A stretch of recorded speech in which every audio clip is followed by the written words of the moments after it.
Welcome to School of PE podcast. I'm your host, Chris Miller, and I'm so glad that you could join me this week.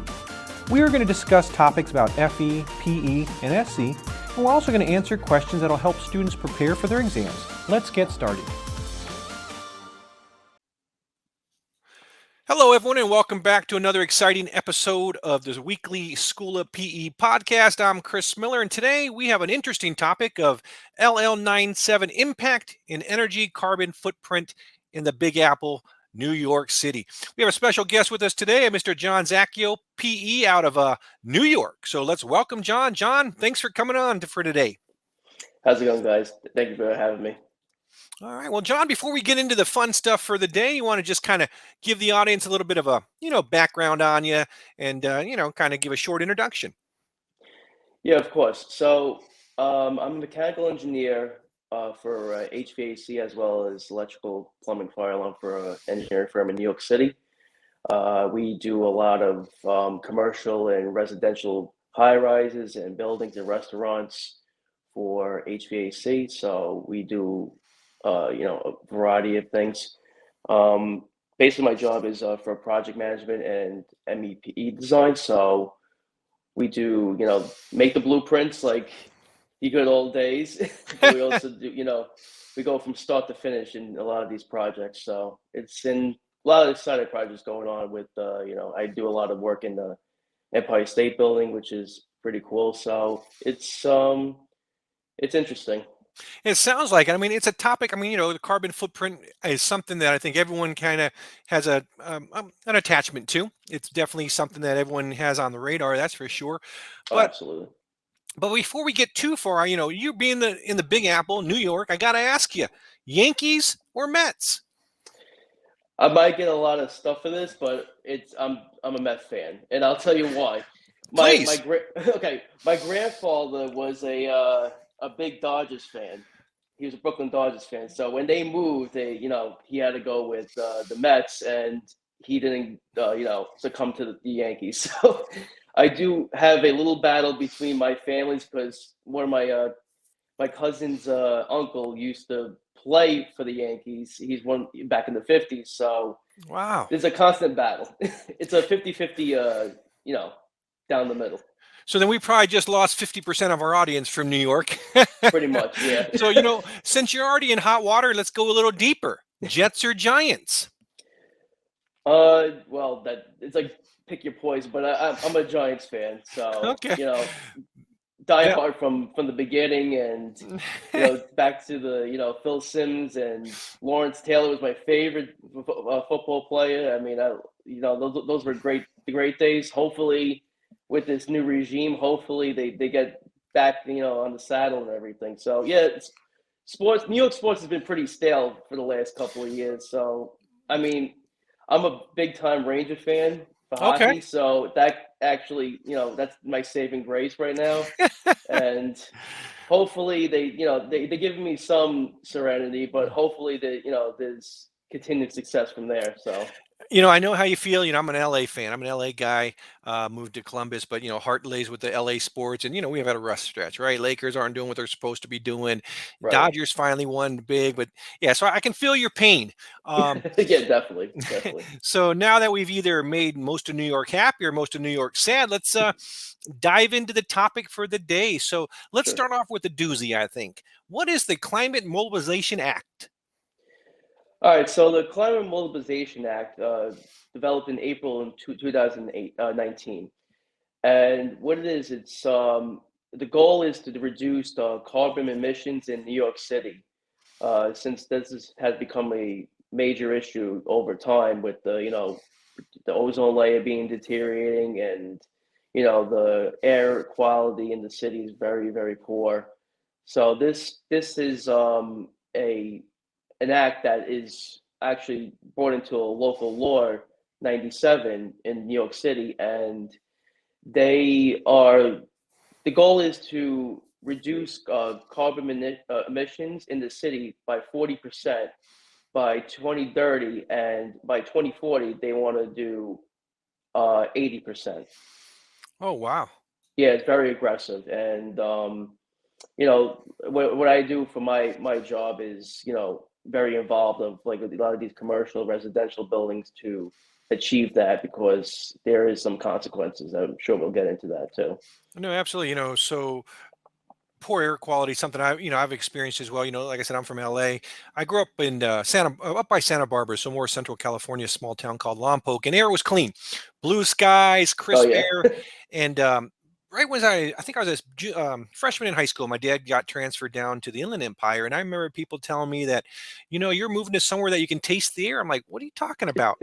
They're like, the smog is so bad there that the air has a taste. And I didn't believe it, right? I've always seen blue skies. And sure enough, as you're driving down the hill from into the heart of LA, you just see like a brown sky, just pure smog. So, I mean, I definitely can understand what you're talking about as far as poor air quality, and the need to get it cleaned up. So that's great. That's a very aggressive plan, but I mean, if it works out, that'd be fantastic for everybody. So let's talk about which buildings will be affected by the LL97.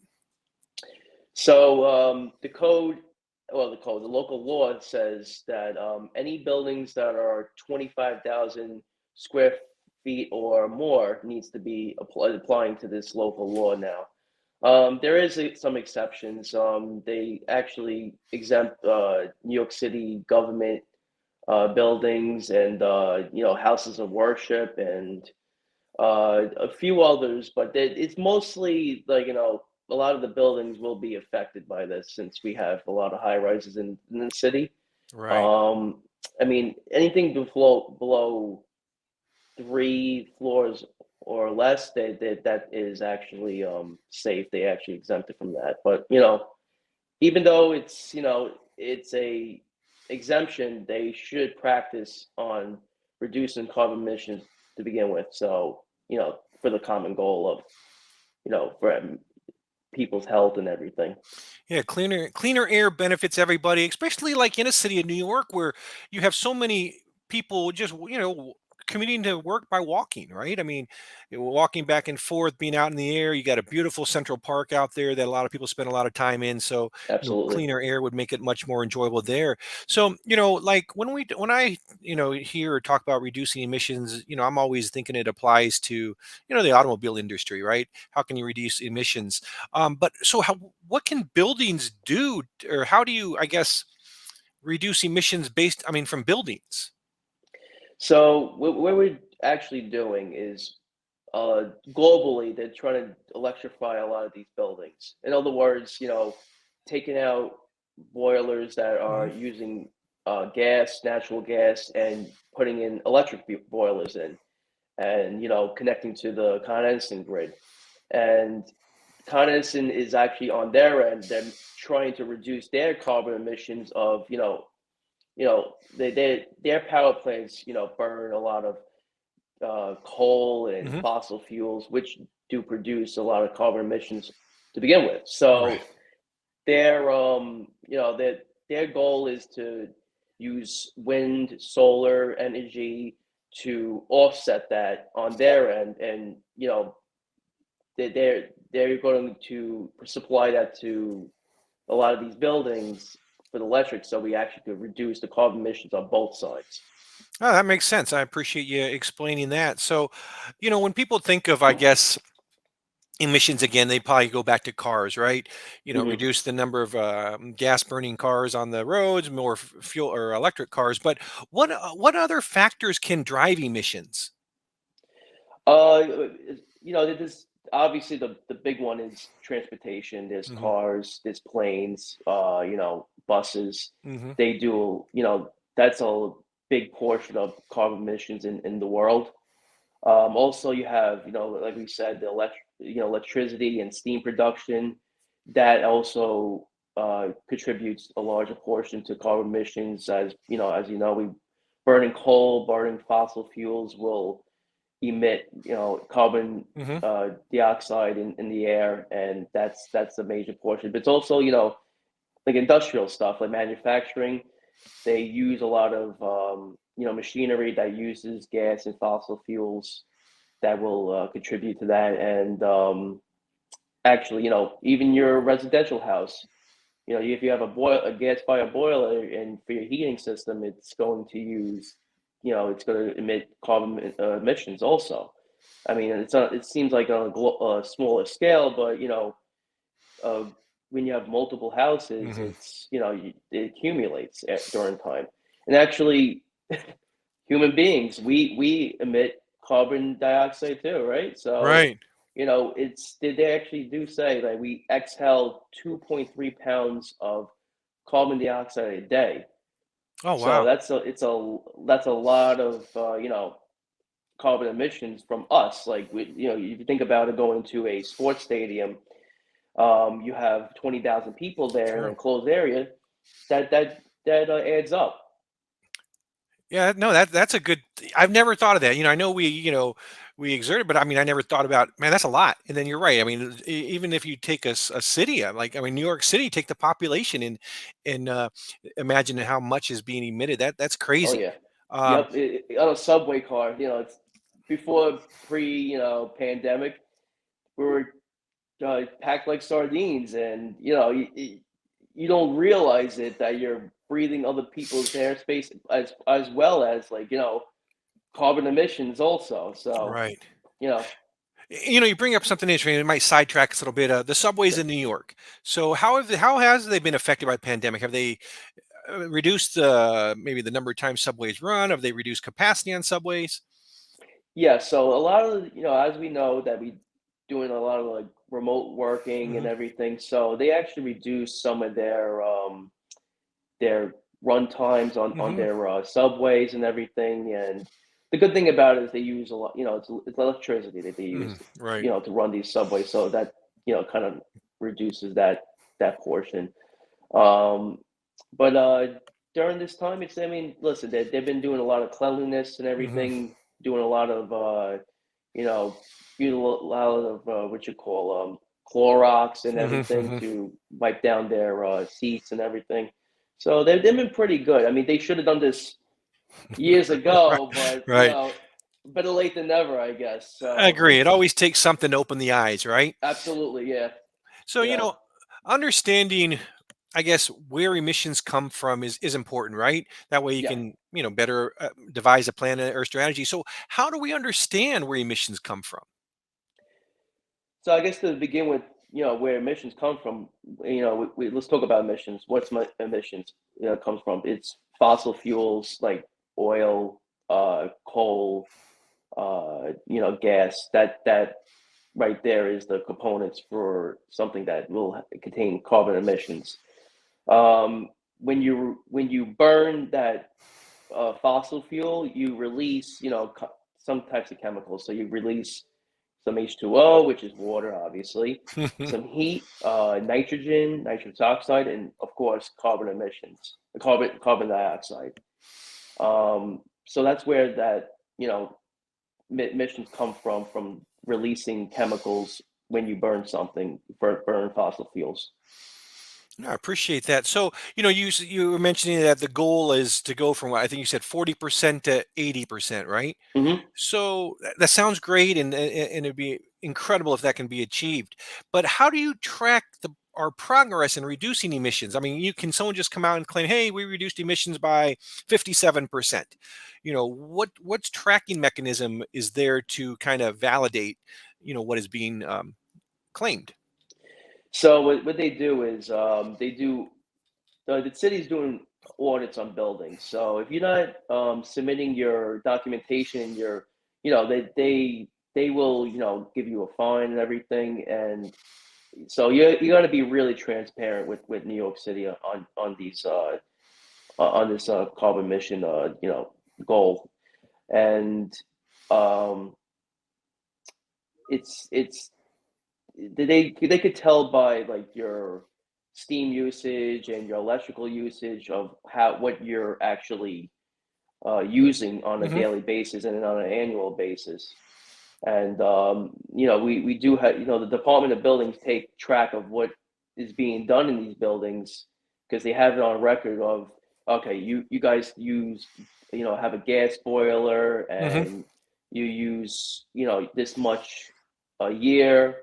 then you do a whole renovation of the system and you replace it with electrical, and then you file that, and now they have you on record that you put a electrical boiler in now. So Right. they track. That's how they really track what buildings are doing right now. That makes sense. And it's good. I mean, it's good to hear that there's a audit process and some way to track it. And Mm, so, and I guess the most important thing is there's accountability, right? So there's an agency that's holding all this accountable to make sure that people are adhering to what they should be doing. So that's great.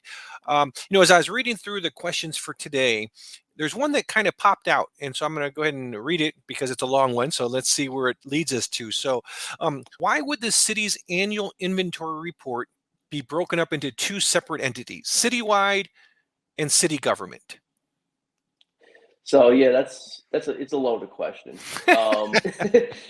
Yeah, they make it very vague of like what's the difference, but from what I interpreted as, citywide is about the the greenhouse gas emissions for city buildings, transportation, as a global New York City scale. City government is just government regulated buildings, and Oh, it's honed in on just that, you know, that type of buildings that they have that run by the city and state. all right. No, that makes sense. I appreciate you Mm. answering that loaded question there. I was staring at it, I was like, holy cow. I said, this is a big question. So thanks for, answering that and explaining I it. just So, gave you the Cliff Notes version of it. It's a lot longer, but I don't want to go on a tangent for an hour. no, I'm with you. I'm with you. We can say that for another podcast. So, Absolutely. um, I mean, when everyone thinks about reducing emissions, everyone kind of automatically goes to fighting climate change, right? But Mhm. what other benefits are there to reducing emissions? Well, as what Lee tells us, that their triple bottom line is people, planet, and profit. So obviously, people means the greater good for society and reducing these carbon emissions, and for our own Mhm. health and air quality. Uh, for the planet, obviously, environmental wise, it does affect trees and plants that does produce oxygen. It keeps us going, and Mhm. we work in tandem with the planet, obviously. And profit, obviously, there's a a financial benefit of doing all this, and reducing carbon emissions, as well as saving energy too on top of it. So Right. there is a incentive to do this because of the rebates we could get from Right. these uh, Con Edison and local distributors for electricity and steam. Yeah, that makes sense. Like you said, tax rebates, you see them for people that buy electric cars. Um, Absolutely, yeah. but, when it comes to wanting to live, I'm going to say a better lifestyle or healthier lifestyle, there's always a cost that's associated, right? For Hmm. example, you want to eat all organic foods. You're going to Right. pay a heftier price than you would if you bought non-organic. So I'm sure that trying to create a more energy efficient workplace is also costly. Maybe Hmm. you're going solar panels or some other method to ensure that you're becoming energy efficient. So, are there any financing options available to help maybe either offset, reduce, or even pay for the cost for implementing a more efficient work? Oh, absolutely. So there is, you could. I mean, the initial thing is to get a loan from a bank to pay for this stuff initially, and then you could get compensated from your city and state government to pay back some of that thing, since you're reducing the greenhouse gas effects, and the energy reduction. So that then you got that portion, and there's some stuff that they could actually give you the money up front Hmm. to pay for this stuff. As you could see with like going down like on a smaller scale, with these residential buildings, or these just your house in general, putting up solar panels. They will give you they'll pay for it in Hmm. order for you to install this equipment, because obviously it's an inconvenience to you, but it's a benefit for both of you guys. Right, right. And you're using your real estate Hmm. to have them put their equipment there to save them energy on their end. So it's a it goes hand in hand with each other. And obviously a lot of this equipment needs square footage, and Right. a lot of square footage is not available in the building. Obviously, True. every little square foot is being used, with for streets and buildings. It's Right. tough in the city. Oh, I Um, understand. yeah, so that's what they're, the compensation could be, used as for the, to get some money out of paying for this stuff. Sure. I mean, it's good to know that there's programs out there to help people achieve a more energy efficient, whether it's a residential or workplace. So, interesting though is like when like a, you impose a limit or a regulation, sometimes people look for ways to kind of skirt those limits, right? Because it Hmm. might be cheaper for me to not go energy, to not install the things that make my place more energy efficient. So I guess what I'm trying to say is, are there any repercussions that are there for someone that maybe either exceeds designated emission limits or just simply submits false reports? Oh, absolutely. The city actually takes it very seriously, and there is some fines and violation fines that you could actually get. One of them, failure to report. They charge 50 cents per building square foot per month. Ooh, So, wow. it seems like it's nothing, but when you have a building that's 1 million square feet, Oh, that's a lot of money per month that you're paying. So, that could be very detrimental to your finances. Also, exceeding your carbon emission limit as the years go by. There's every 5 years they're raising the bar for that, right, the right, threshold, and they charge $268 per metric ton a year, that that you depending on the difference between the threshold and how much you're actually producing. So that could be obviously detrimental to you. And providing false statements, they could charge you $500,000 for that.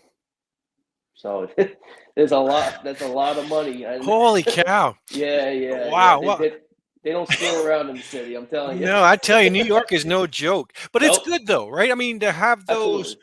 harsh penalties out there, maybe you didn't get hit with one, but maybe you know someone that did. So you're like, holy cow, that they're out there. So they're watching. The thing that I find kind of funny sometimes is like, sure, it might be cheaper to skirt the rules a little bit, but the price of if you get caught far exceeds any savings that you had if you would have continued operating at the way you should not have been. Those are some hefty fines. Absolutely, yeah. But Listen, I don't want to whew, pay for it.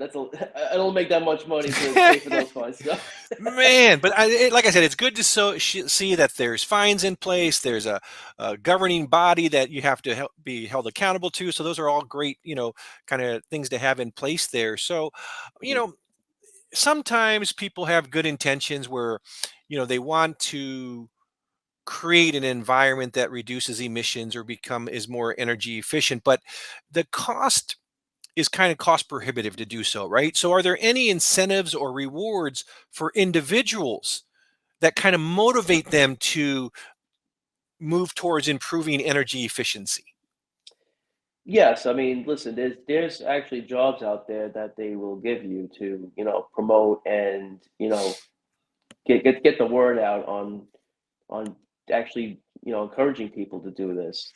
And it's going back to your PE exam, and the oath you take. It's part of that. That's your oath, that you have to educate and have smarten up people about this whole I would say epidemic, Right, right. of you know of this toxicity in the air and everything, just to So it's it's also self-preservation. It's we're living all together. It's one for all for one, Right. and it's we got to work together in order to to have this reduced and for our to strengthen our quality of life and our children's children and everything. So Agree. goes hand in hand. John, I agree with you. It might be, what we do today, you and I might not see the benefits of, right? But Right. we're not doing it for that. We're doing it for, like you said, your kids, and then their kids. So it's a generational effect, and it's something that's been there, right? I mean, reducing emissions or climate change has been something we've been battling for decades, right? And it is. Everyone has to be in it together in order for it to work.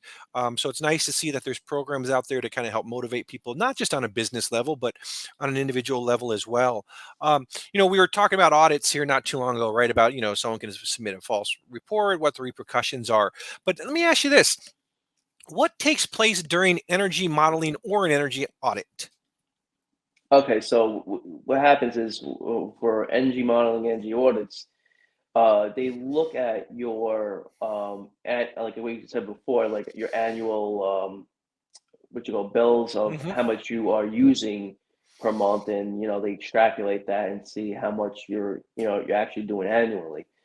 Um, what we do at my office at Goldman Copeland is in the city. We actually do energy reports for people to show them like, listen, this is what you're producing in your building currently, and we do give them options uh, to reduce that, and we give them like a broad range of options from like simple things like changing your lights to Hmm. LED lights. You're going from 60 watts of energy to only utilizing 4 watts energy of the LEDs, and like stuff like replacing steam traps. Like if you have leaky steam traps, that is energy being lost in your system. So placing steam traps is another thing, and even going on a global scale, like insulating all your exposed piping, because as we study for the PE, we see that exposed pipe can release, there's a major heat loss Right. affected per the linear footage that depend on how long it is, and putting insulation on the pipe will greatly reduce any losses, and that will save you money on the back end. Sure. No, that makes sense. So, let's briefly talk about energy reduction. So, can you explain the rating system within the energy grading law? Yeah, absolutely. So now, since I believe 2018, Hmm. you have to post on your building a scorecard of this Energy Star score. So the grading system is that if you have a letter D that's 55 or less for your building, the grade for C is 56 to 70. The grade for B is 71 to 84, and the grading for A is 85 to 100. So it's on a scale of 100. Oh, wow. Kind of like, Mhm. it's funny you talk about these scorecards that they probably post like in the window. It's like when you're going to look for a restaurant and Yeah, you see exactly. like, you see, oh, this person's been got an A. And then all of a sudden you're like, oh man, this restaurant's sitting at a C. It's funny is that living in LA, I went to this taco place, and this is way off topic. And it looked good. Their line was out the door, and I look in there, I'm like, holy cow, I said the health safety is a C. I'm like, I give it a shot. Holy cow, Right. there are some pretty good tacos. But I mean, I don't know the overall cleanliness of the place, but the tacos were good. Um, so this scorecard or this grading law, does it apply only to commercial buildings or does it also apply to residential? It also applies to residential too. So there's like no way around it.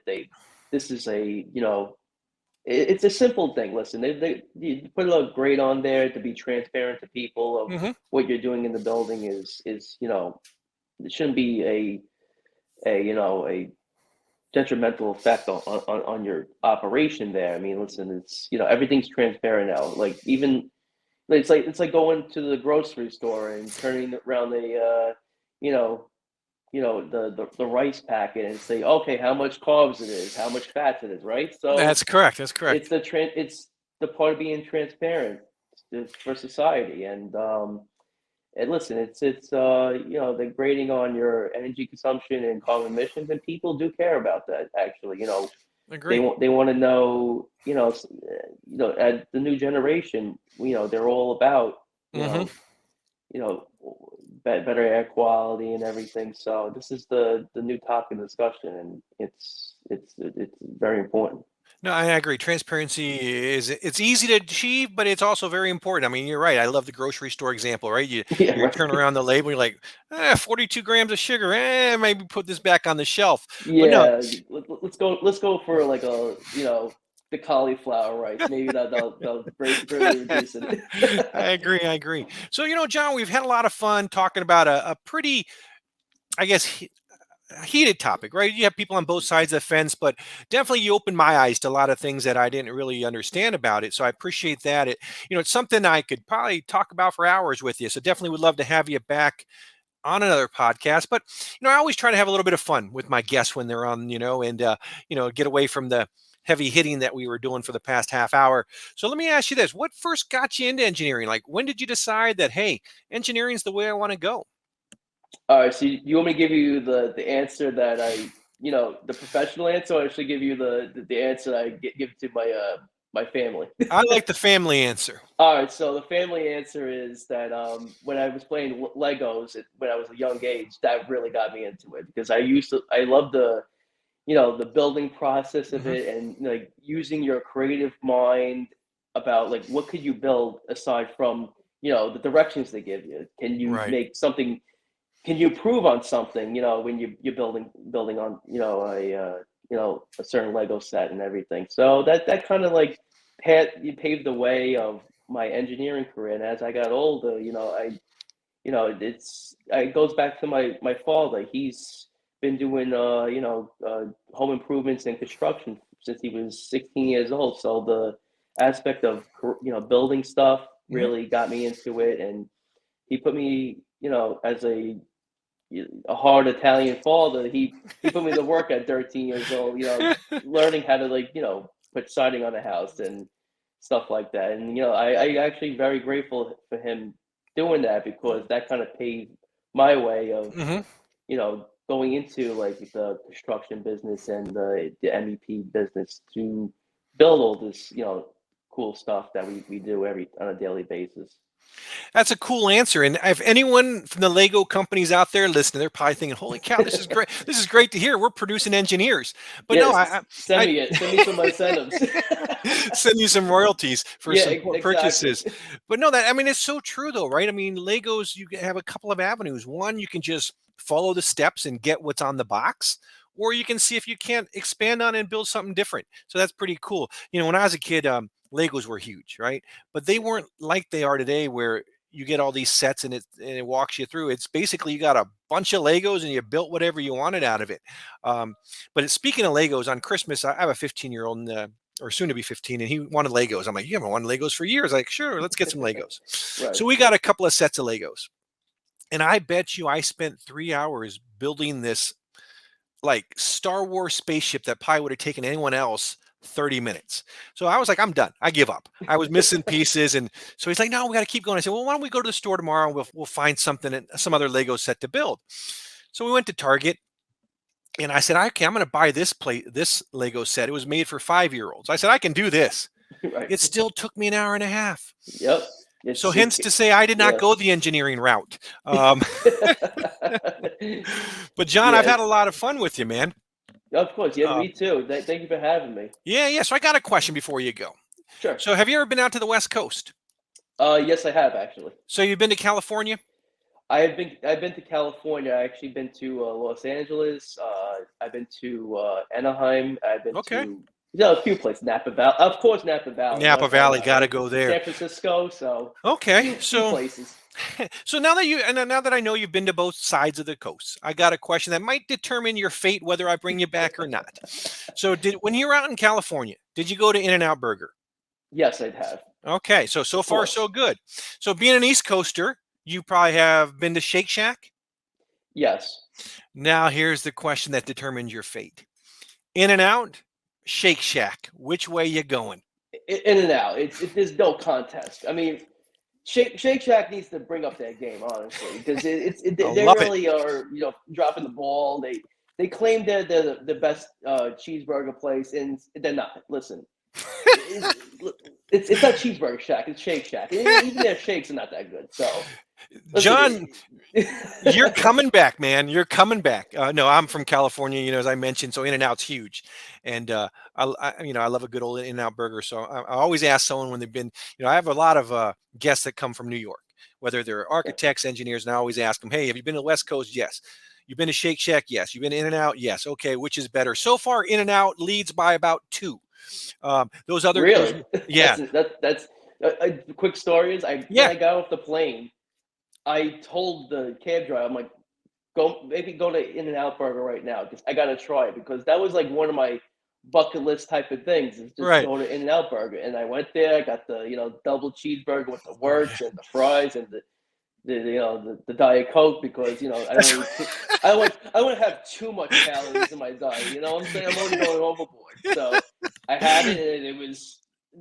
I'll tell you right now, I do miss it. It's been like 7 years that oh I've wow. been to California, and the first time I went to was 99 actually, and I Okay, went to just another little quick story. I sure. actually saw the Matrix at the in Los Angeles at the Chinese movie theater, Really? The the one where Great they do the China movie movie. premiere? Yeah, they Yep, do the movie yep, premieres. yep. Ah, So I saw very the cool. first Matrix in that the famous movie theater. So it was That's a cool. yep.